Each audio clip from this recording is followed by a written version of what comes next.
Good morning, everybody. Welcome back to Star Trek Fleet. Welcome back to a reading. Sorry.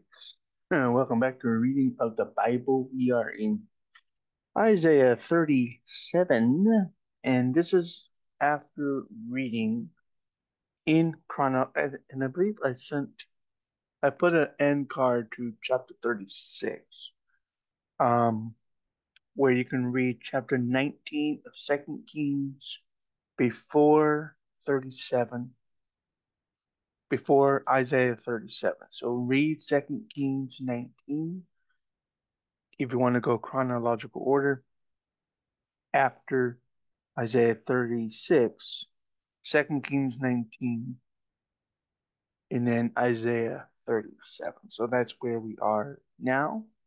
So here is Isaiah 37. Excuse me. It came to pass when King Hezekiah heard it that he rent his clothes and covered himself with sackcloth and went into the house of the Lord. He sent Eliakim, who was over the household, and Shebna the scribe, and the elders of the priests, covered with sackcloth, unto Isaiah the prophet, the son of Amos. They said unto him, Thus saith Hezekiah, This day is a day of trouble, and of rebuke, and of blasphemy. For the children are come to the birth, and there is not strength to bring forth.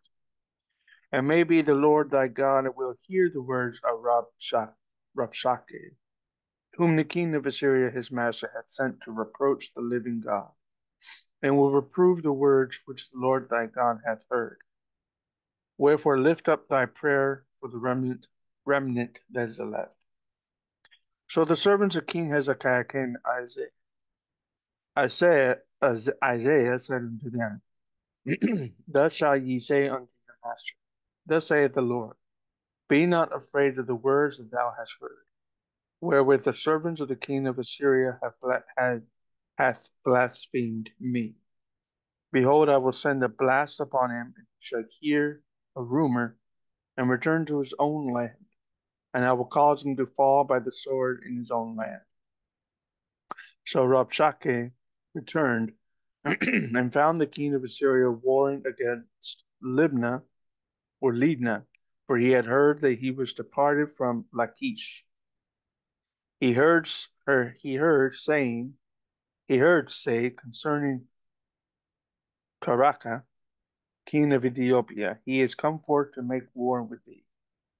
When he heard it, he sent messengers to Hezekiah the king, saying, Thus shall ye speak to Hezekiah king of Judah, saying, Let not thy God in whom thou trustest deceiveth thee, saying, Jerusalem shall not be given into the hand of the king of Assyria.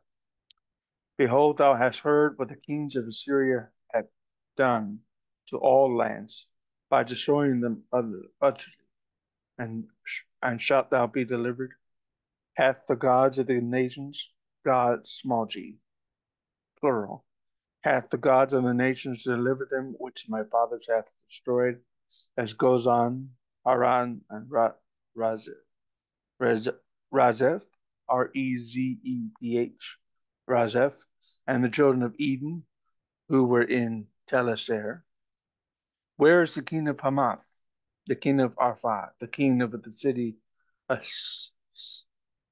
Sepharvaim, Hannah, and Iva?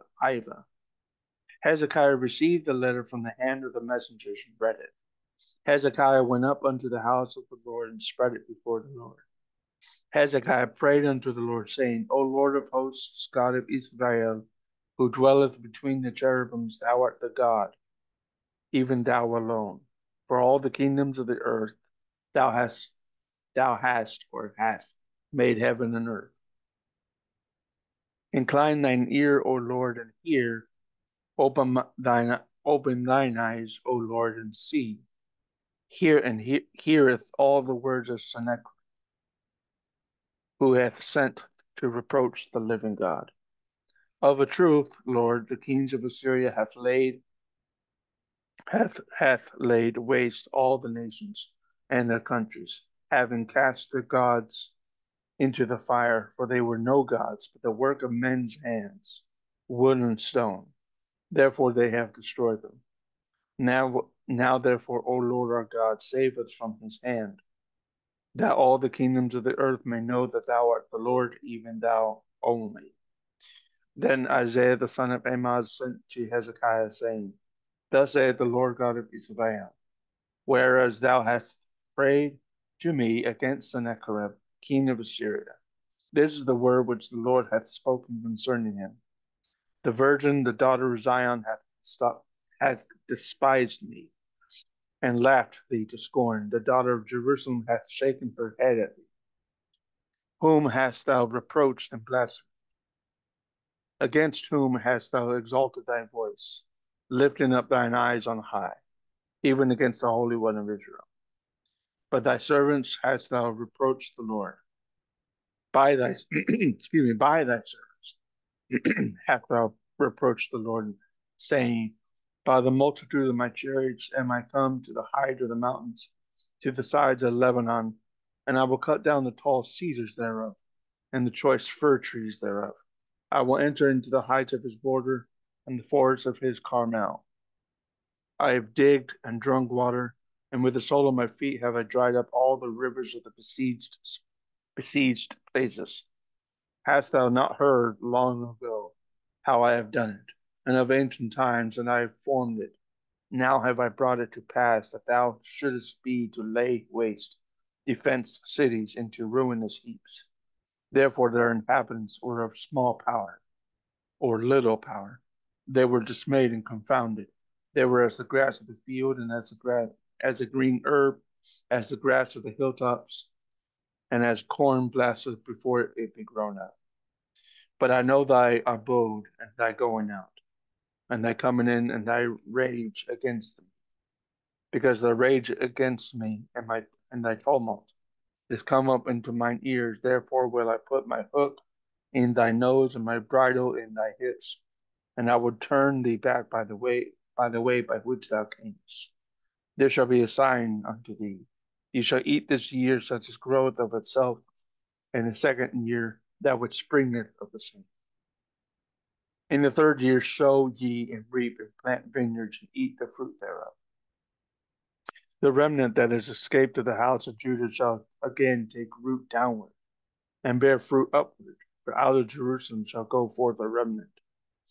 And they who escape out of the Mount Zion, the zeal of the Lord of hosts shall do this. Therefore thus saith the Lord concerning the king of Assyria, he shall not come into the city, nor shoot an arrow there, nor come before it with shields, nor cast a bank against it.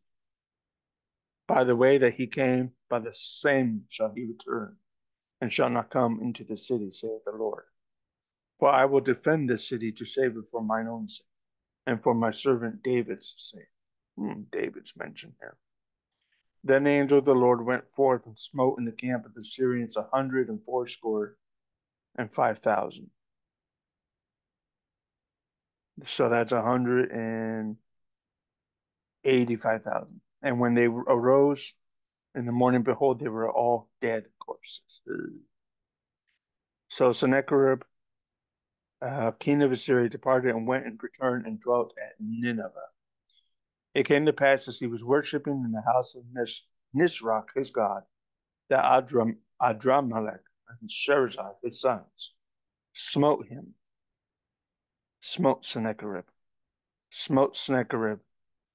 with the sword, and they escaped into the land of Armenia, and Esarhaddon, his son, reigned in his stead. So that is chapter 37.